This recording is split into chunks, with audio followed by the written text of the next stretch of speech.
2, 3, 4, 5. Un cours de step, rien de tel pour se réchauffer quand il fait à peine 2 degrés. 6, 7 et 8.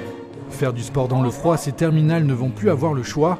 Les activités en salle seront interdites à partir de lundi dans les établissements scolaires. Ici, on a un peu l'habitude parce qu'on fait option pleine nature, donc on va souvent dehors.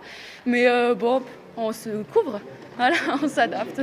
Il y a des jours où il va y avoir des conditions climatiques difficiles et ça va être compliqué d'aller pratiquer à l'extérieur, en sachant qu'on n'a que ce préau où on peut s'abriter et que quand on aura 2 classes avec mon collègue au même moment, forcément, il y aura peut-être des fois où on ne pourra pas pratiquer, où les élèves ne pourront pas pratiquer pendant les cours de PS.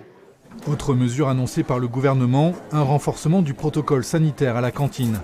Désormais, les élèves devront manger classe par classe et à la même table. Au lycée et collège de l'Immaculée Conception, un tel changement avait été mis en place dès le début du 2e confinement. Bon appétit!